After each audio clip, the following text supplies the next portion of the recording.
Well, hello and welcome. I'm Maxine Mawhinney, and this is the first Saga Spaces talk.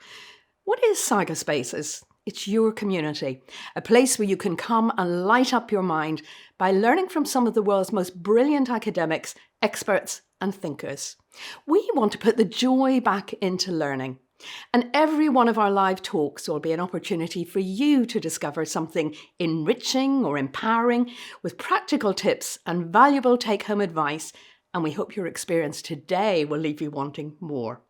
Talking about today, you're in for a real treat as we start our very first Saga Spaces talk, Unraveling the Mysteries of Mindfulness. Yeah. Joining me is the mindfulness expert, Bridget Fitzpatrick. Bridget has been practicing and teaching yoga for more than 20 years. And she then discovered mindfulness and meditation during a period of anxiety and depression 10 years ago, and has been sharing the benefits of mindfulness with her students ever since. Bridget, welcome to Saga Spaces, and thank you so much for joining us. Oh, thank you. Thanks, Maxine. It's very exciting to be here. Now, before you get going with your talk, you've been practicing and teaching mindfulness for quite a few years now. But before you discovered its benefits, and given the word mindfulness can be quite controversial, what was your opinion of it? Oh, well, around about 10 years ago, I was a really stressed out graphic designer, so doing something completely different.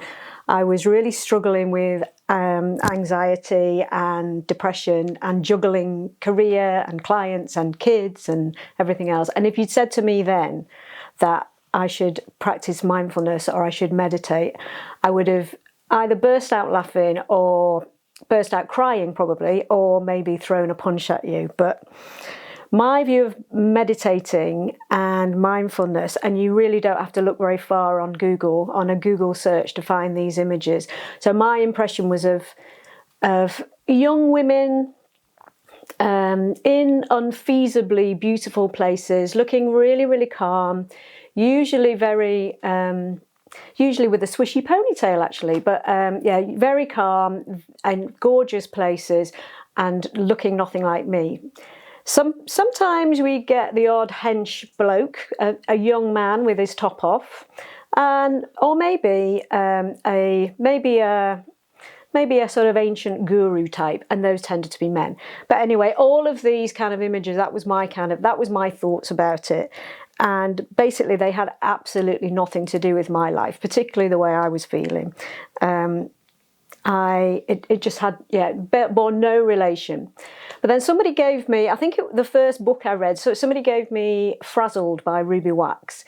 And because she came to it through depression as well, and she was fairly sarcastic in her approach, and something about that kind of grabbed me. So I read that, gave it a go, and then did a couple of courses. And I was really surprised to find that, really shocked actually, that just a few minutes, just 10 minutes a day, 5 minutes a day, even 2 minutes a day of just doing these mindful practices really started to shift things for me. It started to change the way I responded to my anxiety and depression, the way I responded to my family, friends, everything. All my relationships changed.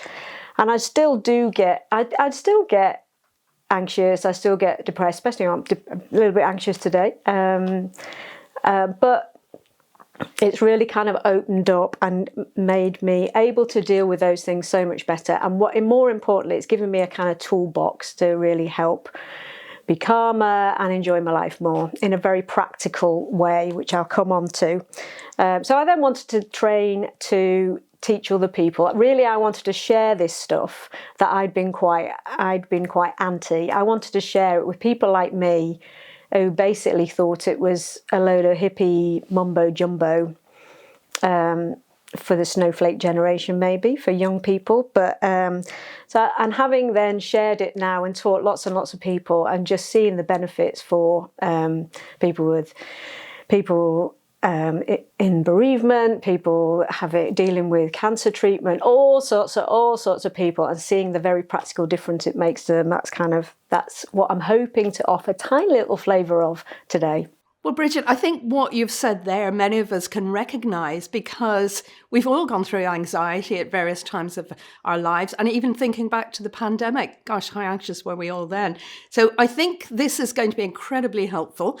And with saying that, I'd like to hand you over properly to Bridget Fitzpatrick for your Saga Spaces talk. Why is mindfulness a mystery? An introduction to mindfulness. Bridget.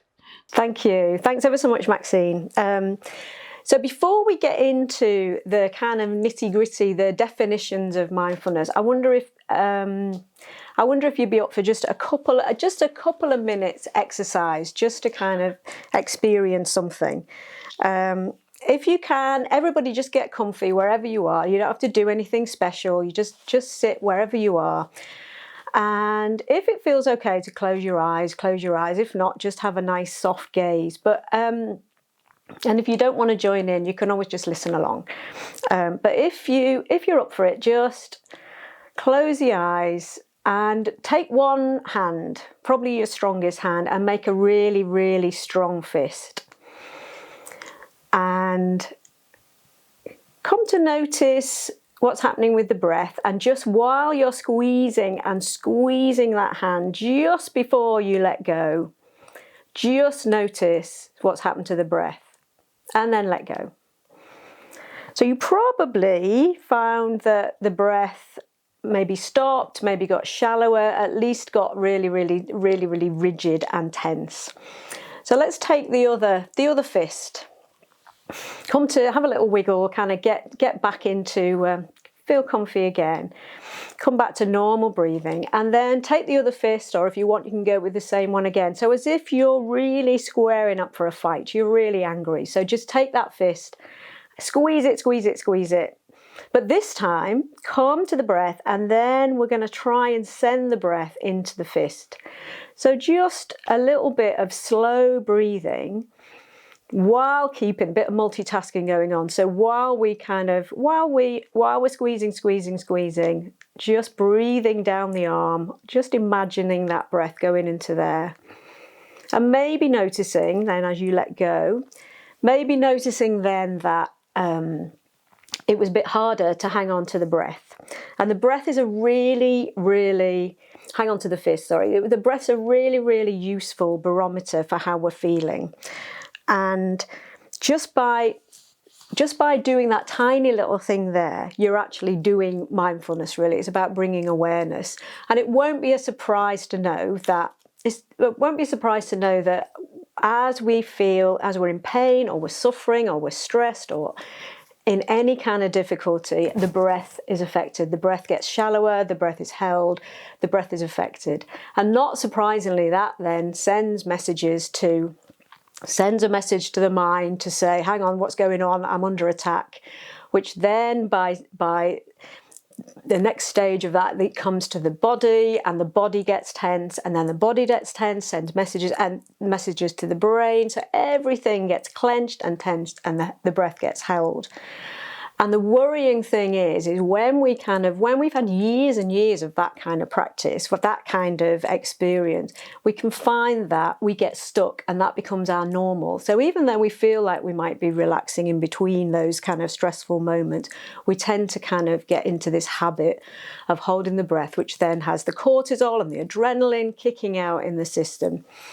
But the good news is that we can turn that around, and that's a bit what we're doing with mindfulness. We can turn it around so that by consciously breathing slowly, it's not any special breathing, it's nothing particularly mindfully or anything. So just by breathing slowly, breathing consciously, we can then turn that around, and we can trick the brain initially into thinking that, the body is calm, I'm calm.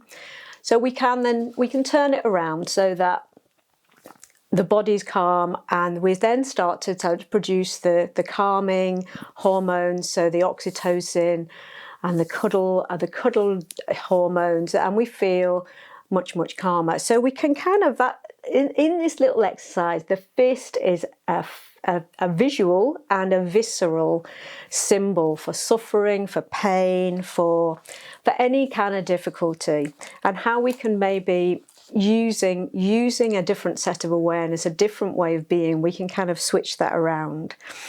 So that's just by doing that tiny little thing, we're actually doing mindfulness. So if I think about how to describe what mindfulness is, because I'm well versed in being asked by people who are really not into it or kind of don't think it's for them, but its origins come from ancient Buddhism. So it's thousands of years old, but it was first introduced in a secular way to the West, not surprisingly, in the 1970s in America. By somebody called Jon Kabat-Zinn, and he's a professor of medicine, and he was a student of Zen Buddhist teachers, but he took that and he's integrated it with scientific findings. So he founded the Center for Mindfulness in Massachusetts, and he developed what's become a very kind of well-established mindfulness for stress-based program. You might have heard of something called MBSR. That's his thing, and he's famous for, well, at least famous in mindfulness circles. Not sure about in the rest of the world. This is his book, Full Catastrophe Living. This tiny little tome, but it can really be.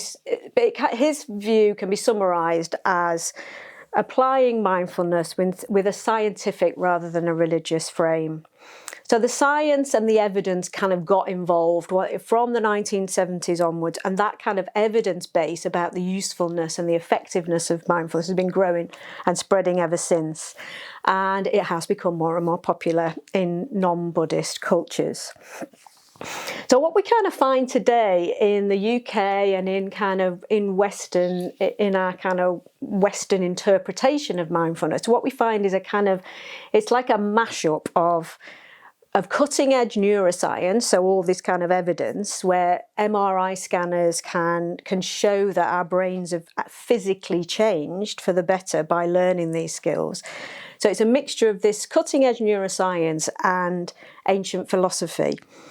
And it turns out they knew what they were talking about, really. And it's just that we've kind of forgotten what to do for thousands of years, I think, in terms of making ourselves self-regulate and deal with our emotions, deal with what's going on better.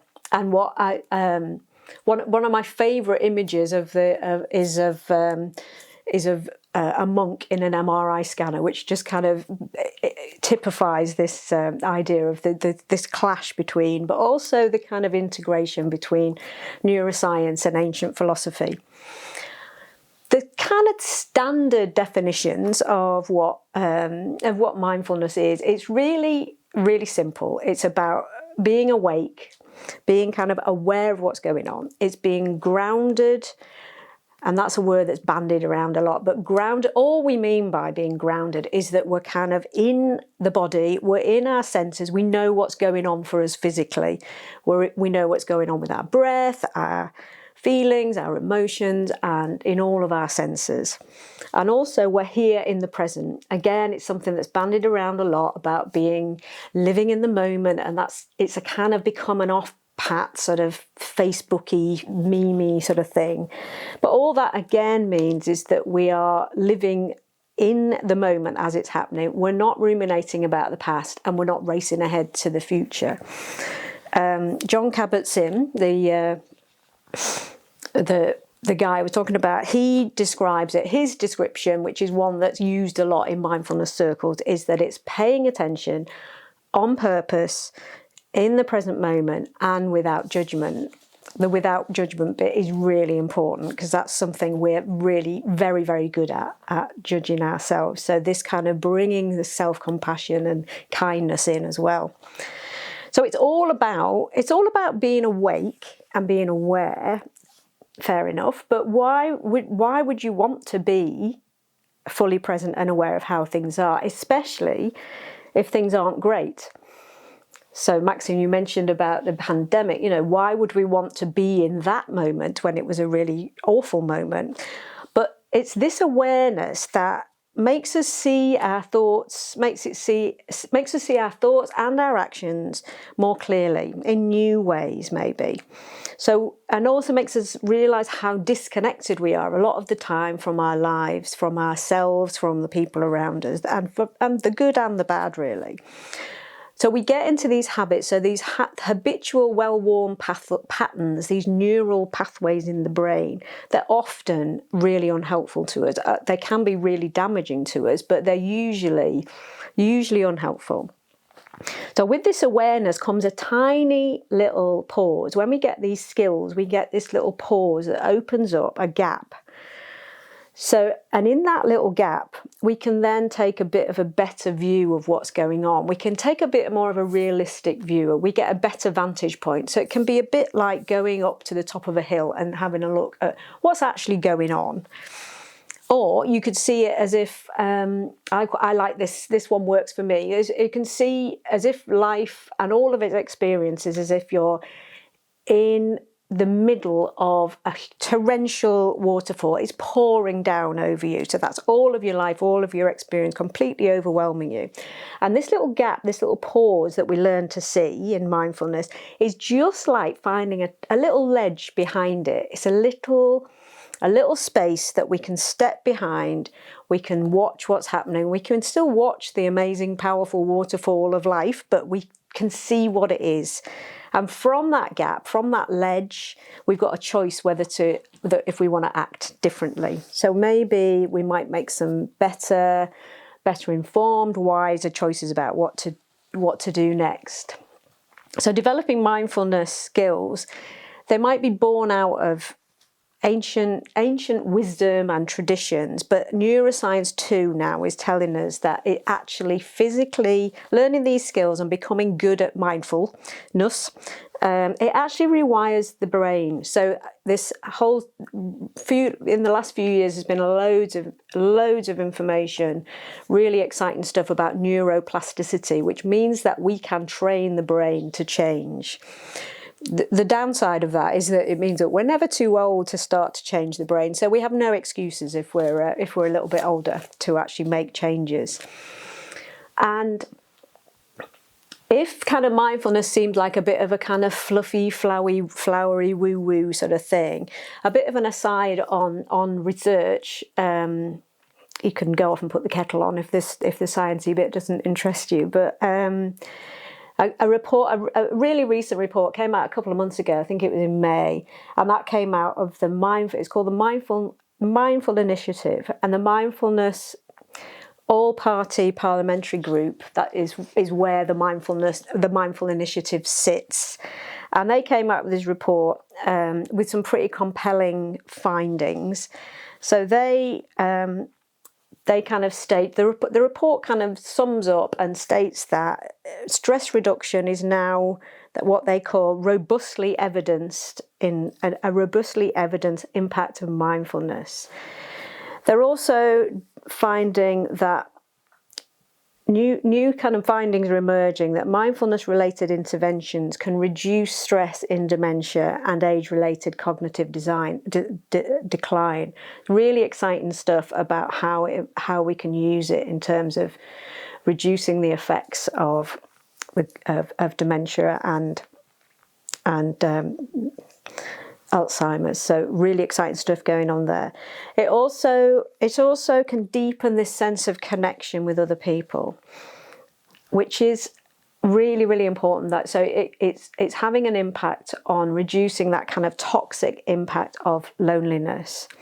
And we're understanding more and more about how that connection between people is really, really vital and a critical part of our well-being particularly as we get older.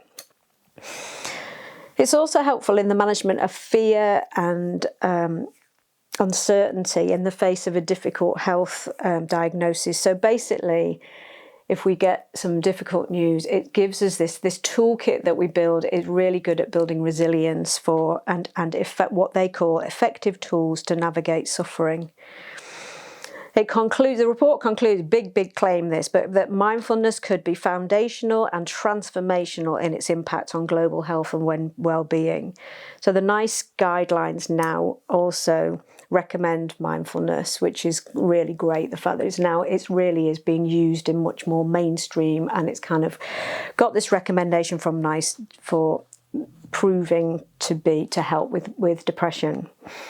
There's some pretty compelling stuff, and the courses that I run are with an organisation called Breathworks, and they found that 87% of people taking these courses have had a reduction in the symptoms of depression, 79% reduction in symptoms of anxiety, and the course that's specifically for people in pain have found that 86% of people were better able to manage their pain.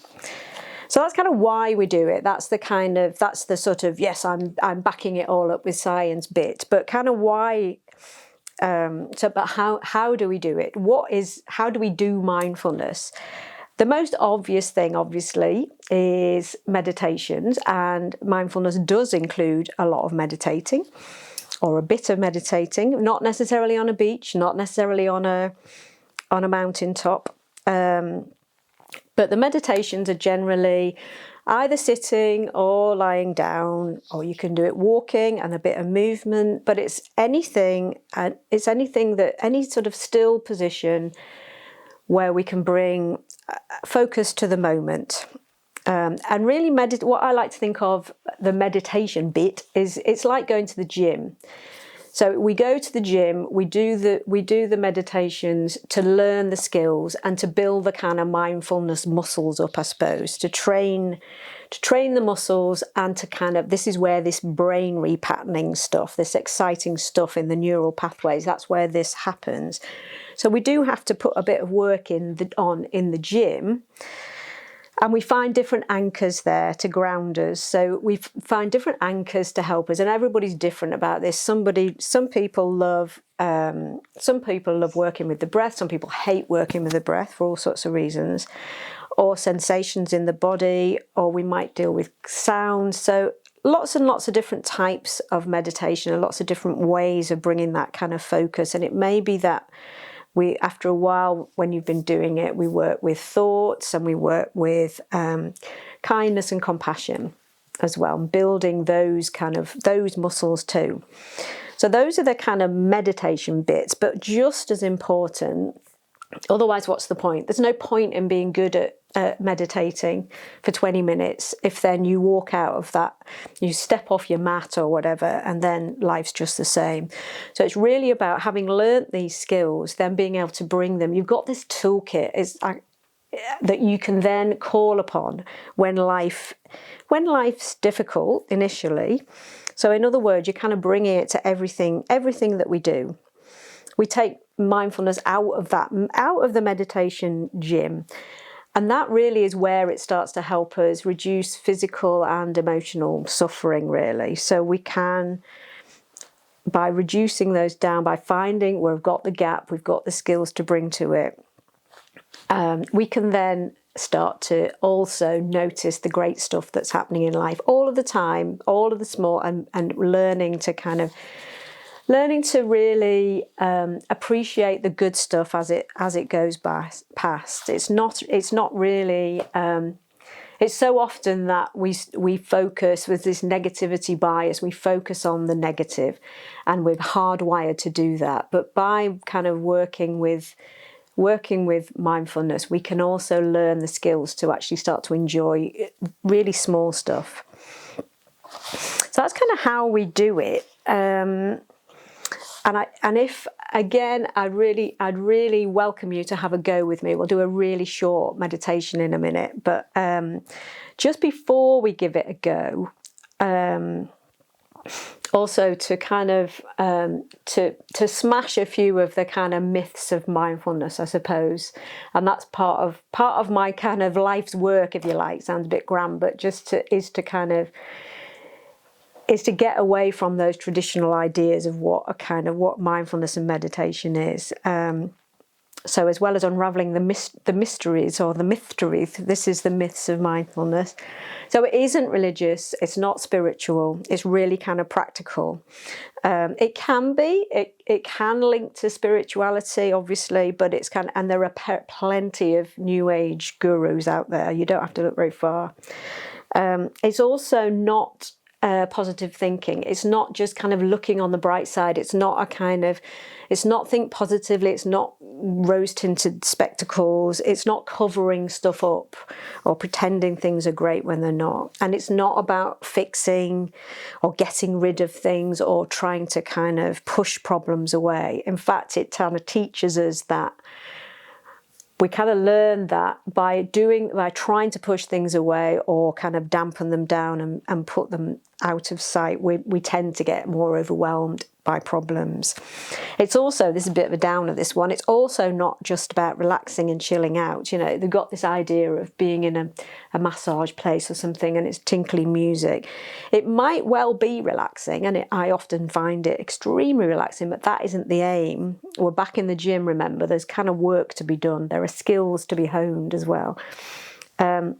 And this one, the biggest misunderstanding, I think, about mindfulness, and so many people say to me, oh, I can't do that. I've got too much going on in my head. I've got too many thoughts, too much going on in my mind. It is not about emptying the mind. It's not about at all. In fact, it's quite the opposite.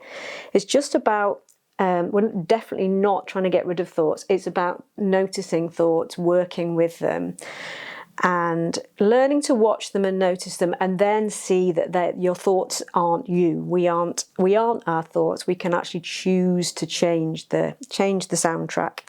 So for me, mindfulness really is a very practical set of skills to help the mind to work with us rather than against us. So if you're up to having a little go, we can't really do a mindfulness session without something to do. So I can't see you, but I'm hoping that you'll want to just do a few minutes just to give it a go. So have a little wriggle and a shuffle. If you're wandering around, maybe sit down. You don't need to do anything special. You don't need to find a beach and sit in lotus position and get your ponytail on, but just sitting comfortably. And just letting the eyes close, or have a soft gaze if you don't want to close your eyes. Just not really looking at anything. And we'll just do a really simple taste of a body scan. So closing the eyes, and just know that you will get distracted, especially if there may be some fantastically experienced meditators out there, but they will also know that you will get distracted over and over again. I just invite you to notice when you get distracted and see if it's possible just to guide your awareness back. So let the weight of the body, if you've got your eyes closed, just let the shoulders relax. Just let the whole body sink down a little bit. Can you give way to gravity just a little bit more? Feel the weight right down into the feet, into the bottom, letting everything sink down. And then scanning through, is there anything in your awareness, anything in your experience that's shouting out for attention? That might be pain, it might be tension, it might be really busy mind, tiredness, whatever it is, physical, emotional, just getting a sense of what's going on inside. What's the weather pattern inside? It's like a taking stock. That's all we're doing, seeing what's going on. And then gathering the awareness around the breath.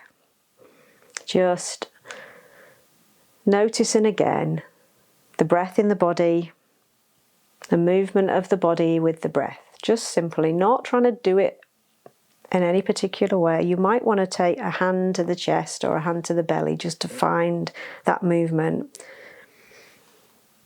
And just scanning through the body now. So leaving the hands there or dropping them down if you prefer. Or just scan through the body. Just bringing awareness to the forehead. Have you got a frown or any sort of grimace or any expression on the face that you can just release and let go of? Anything held in the jaw Can you let the jaw relax? Unclenching the teeth if you're a clencher. And then letting that awareness flow over the chin, down the neck, throat, and into the shoulders. So letting your whole of the focus of your awareness fill the shoulders, letting them release, unravel, melt, dissolve, whatever words work for you, and let that awareness pour down the arms, all the way down the arms into the hands. Hands soft and easy.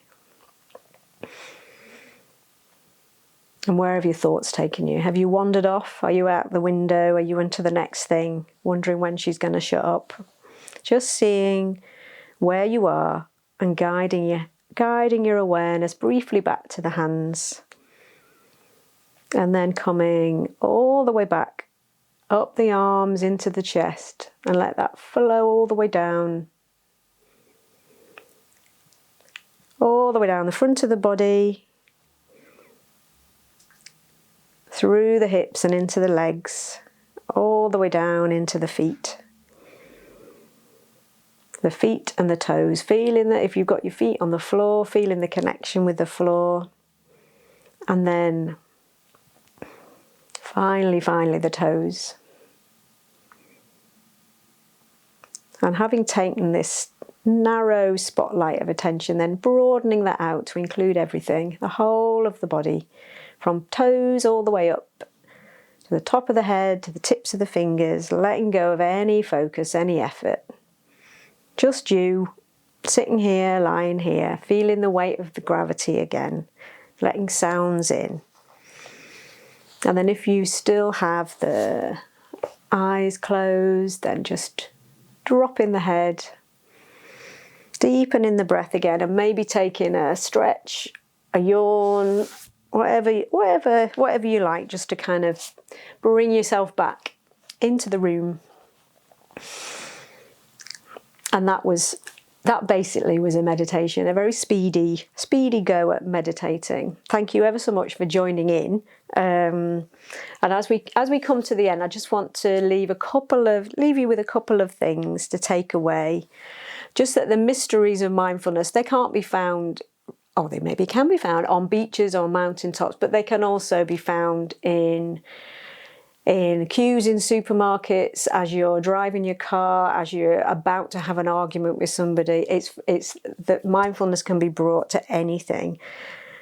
And it's not necessarily meditating. We can find that pause, we can find that gap, doing anything that we love, anything that brings us into being present.